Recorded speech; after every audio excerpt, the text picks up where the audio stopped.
안녕하세요. 오늘 저희가 좀 깊게 파볼 주제는요. 바로 심해 광물 채취 분야에서 요즘 아주 뜨거운 기업이죠. TMC, 더 메르스 컴퍼니입니다. 보내주신 자료들 보니까요. 와, TMC의 사업 계획부터 해서 시장 반응, 또 잠재적 기회나 위험 요인까지 정말 흥미로운 내용이 많네요. 네, 맞습니다. 최근에 특히 더 그렇죠. 이번 시간에는 그래서 TMC가 어떤 큰 그림을 그리고 있는지, 또 왜 이렇게 갑자기 시장의 주목을 받으면서 주가가 폭등했는지, 그리고 투자 관점에서 당신이 좀 냉정하게 봐야 할 부분은 뭔지 핵심만 좀 쏙쏙 뽑아보려고 합니다. 특히 그 최근 주가 움직임이 정말 뭐랄까 롤러코스터 같았잖아요. 그 배경을 한번 집중적으로 파헤쳐보시죠. 네, 좋습니다. 자, 그럼 먼저 TMC가 정확히 어떤 사업을 하는 곳인지부터 좀 짚어볼까요? 네. 간단히 말하면 태평양 특정 해역, 그러니까 그 클라리온 클리프튼 존, CCG라고 부르는 곳이죠? 네, CCG, 국제해저기구가 관리하는 구역이고요. 아, 그렇죠. 거기 아주 깊은 바닷속에 있는 다금속 결절이라는 걸 캐낼 권리를 가진 회사예요. 이 결절이 감자처럼 생겼다는데 그 안에 니켈, 코발트, 망관, 구리같이 전기체 배터리나 첨단 소재에 꼭 필요한 핵심 자원들이 엄청 많이 들어있다고 합니다. 네, 맞아요. 그래서 TMC는 이걸 기후변화 대응이라든지 아니면 특정 국가에 너무 의존하고 있는 지금의 자원 공급망 문제, 이런 것들의 대안으로 내세우고 있는 거죠. 그런 주장을 하는군요. 바로 여기서 이제 최근 시장 반응이 정말 재밌는데요. 네, 저도 그게 궁금했어요. 2024년에서 2025년 사이에 주가가 무려 576%나 급등했어요. 와, 576%요? 잠깐만요. 엄청나네요. 이번 급등세가 단순히 이 회사 자체에 대한 기대감 때문만은 아니고요. 미국이나 유럽 같은 나라들이 요즘 핵심 광물 확보에 거의 사활을 걸고 있잖아요. 네, 정책적으로 밀어주는 분위기죠. 그렇죠. 그런 정책 지원 움직임 그리고 또 친환경 에너지 전환이라는 이 거대한 흐름 자체가 투자 심리를 아주 강하게 자극한 결과로 볼 수 있습니다. 근데 동시에 봐야 할 게 하루에도 10% 이상 주가가 오르내리는 엄청난 변동성이에요. 아, 변동성이 그렇게 심한가요? 네, 심지어 아이스버그 리서치 같은 공매도 전문 기관에서 좀 부정적인 보고서를 내니까 주가가 확 떨어지기도 했고요.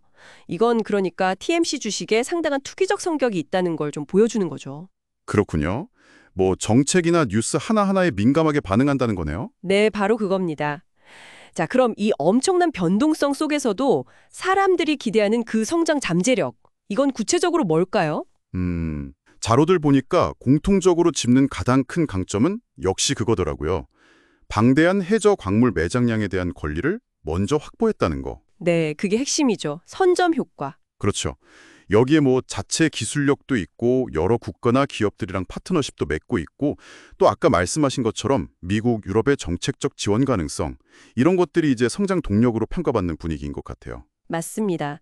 특히 전기차 시장이 막 커지면서 배터리 핵심 소재 확보가 진짜 중요해졌잖아요. 네, 국가적인 과제가 됐죠. 네, 그러면서 이 심해 광물의 전략적 가치가 더 부각되는 상황이고요. TMC 쪽에서는 또 ESG 경영 얘기도 하면서 기존 육상 강산보다 환경 파괴가 적다 이런 점도 강조하거든요. 아, 그 부분. 근데 그건 좀 논란이 있지 않나요? 네, 맞아요. 그게 아직은 상당히 논쟁적인 지점입니다.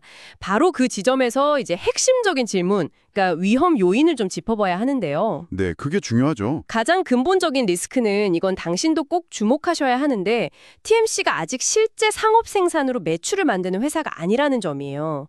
개별 단계의 기업인 거죠. 아, 아직 돈을 버는 단계는 아니다. 네, 그 말은 곧 계속 영업 손실이 나고 또 앞으로도 계속 투자를 받아야 한다는 뜻이거든요. 그러면 이제 투자 유치 과정에서 기존 주주들 지분 가치가 희석될 가능성이 있는 거고요.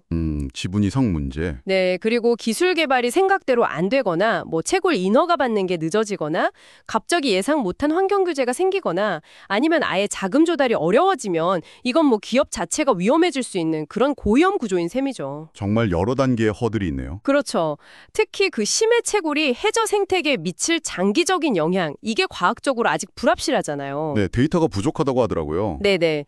그래서 환경단체나 일부 국가들의 반대 목소리가 점점 커지고 있다는 거, 이게 아주 중요한 변수입니다. 환경 문제가 발목을 잡을 수도 있겠군요. 심각하게는 그렇죠. 만약에 환경 논란이 더 커지면 사업 허가가 취소되거나 최악의 경우에는 상장 폐지까지 갈 수도 있다. 이런 얘기까지 나올 정도니까요.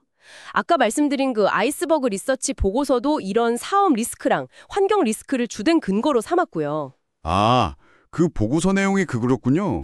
네, 그래서 종합적으로 보면 시장이나 전문가들은 TMC의 아이디어나 잠재력은 인정해요.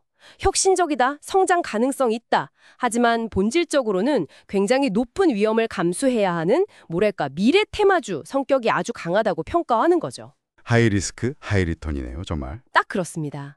그래서 일부는 뭐 공격적으로 매수해라 이렇게 얘기하기도 하지만 목표 주가 범위도 너무 넓고 전망도 막 엇갈려요. 투자 판단이 쉽지 않죠. 그럼 투자자 입장에서는 어떻게 접근해야 할까요? 그래서 만약 당신이 좀 보수적인 투자자라면 실제 매출이 나오고 사업 안정성이 좀 눈에 보일 때까지는 지켜보는 게 현명할 수 있고요. 반대로 좀 공격적인 성향이라 해도 전체 투자 자산에서 아주 일부만, 그것도 장기적인 관점에서 분산 투자하는 전략이 권장됩니다. 그냥 단기 급등만 보고 뛰어드는 건 이 극심한 변동성에 그냥 노출되는 거라 매우 위험할 수 있어요. 네, 알겠습니다. 자, 그럼 이 모든 분석이 당신에게 시사하는 바는 뭘까요?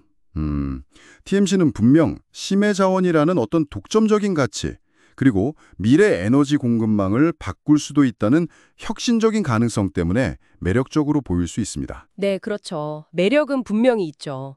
하지만 동시에 실제 돈을 벌기까지 넘어야 할 산이 너무 많고, 그러니까 기술, 자금, 허가 문제들요. 그리고 또 끊이지 않는 환경 논란이라는 아킬레스건을 안고 있는 정말 그야말로 양날의 검 같은 투자 대상이다. 이렇게 정리할 수 있겠네요. 정확합니다. 미래 성장 스토리에 대한 기대감하고 또 언제 터질지 모르는 리스크, 그리고 이 엄청난 주가 변동성 사이에서 당신의 아주 신중한 판단이 필요한 시점인 거죠. 네. 결국 투자를 생각하신다면 당신 스스로가 어떤 투자 성향인지, 또 어느 정도 손실까지 감당할 수 있는지 이걸 냉철하게 점검하는 과정이 필수적입니다. 구체적인 상업 생산이나 매출 발생, 그리고 규제 환경이 좀 명확해지기 전까지는 좀 제한적이고 신중하게 접근하는 게 필요하다는 게 이 자료들의 전반적인 결론인 것 같습니다. 네, 명심해야 할 부분이네요. 자, 마지막으로 당신께 생각해 볼 만한 질문 하나를 던지면서 마무리할까 합니다. 네.